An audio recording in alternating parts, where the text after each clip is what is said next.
Tlotliso, kgalalelo le tlhompho yohle re di lebisa ho Modimo seng hona re fa nako le motsotso ona ho dula pela Modimo wa lentswe la ona leo re lebalang ho ba kgalata kgaolo ya botshelela temana ya bosupa le seke la thetswa Modimo ha o songwe hobane seo motho a se jalang o tla se kotula le hona lena ke lentswe la Modimo ke a o dumedisa mamamedi wa tshebeletso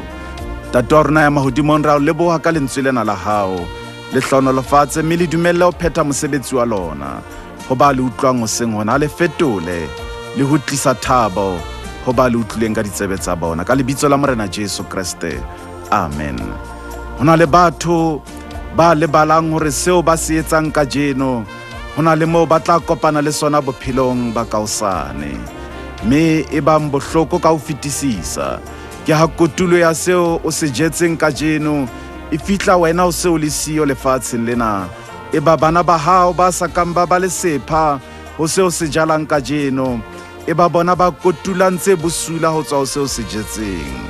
Sena ke seo batho ba soto ba kgopo ba etsang bolotsana ba pelo di mafito ba hopolelang batho ba bang bobe le ba honohela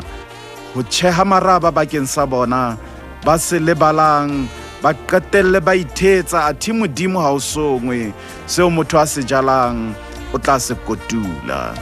Bana ba bangata ka jeno ba kwalletswe menyako ya menyetla le ya mesebetsi ka baka la bokgopo bo entsweng ke batswadi ba bona hohle moo ba yang teng ho ya kopa mosebetsi batho ha ba sheba sefane sa bona fela e ba le haeba mosebetsi o ne o le teng lebitso la hae fela e ba le hlakola sohle se molemo se neng se le teng se utlwisang bohloko ke ha motho ya kgotlaetseng a kenya motho e mong ka hloho ho phethahatsa merero ena e mebe ya hae ka nako tse ding lefatshe le be le o makalle hore ha o le motho ya lokileng hakana ho tlile jwang hore ebe o dula o bona ona le motho enwa ya dulang a o sebedisa ho etsa batho ba bang hampe le ho ba utlwisa bohloko ha mojadi wa peo ena a ntse a e hasa wena o tsamaya lehlakoreng la hae mona ka dipuo tsa hao le diketso ntso nosetsa bobe bona bo a boetsang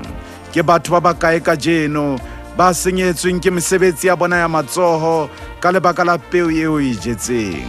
ke malapa makae ka jeno a arohaneng ka lebaka la tseo di jetseng ka hare wona le haeba o soka o kotula ha jwale o ntse o ikotla sefuba hore seo o neng o batla o se fihlela ka jeno o se fihletse o bolella batho ka moo o lokisitseng mang ka teng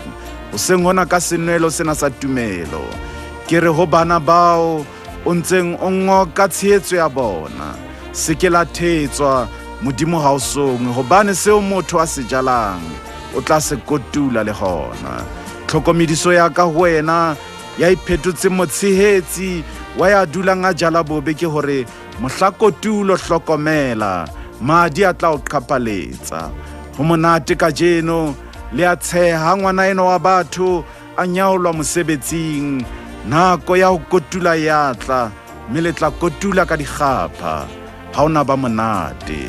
Moapostola Paulos ngola mantswe ana a ngolla phutheo e neng e hloka mamellano moya wa ho fana o le siyo ka hare ho yona ho etsatsana bobe batho ba tjhaelana maraba ba senyana mabitso ba buswa ke mona le ho buana hampe ena ke mekotla ya peo eo le ka jeno re jere mahetleng a rona hohle moo re yang re hasa peo ena e ka ba ka hara lepatlelo la mosebetsi wa matsoho e ka ba ka hara leloko ka hara kereke lepatlelong la dikgwebo ena ke peo eo re jetseng ka hara maphelo a batho ba bang e hlokomele le seke la thetswa Modimo ha o song hobane seo motho a se jalang o tla se kotula. Mohau wa Morena Jesu Kriste lerato la Modimo le kopano ya moya o halalelang a dike di be le lona bohle amen.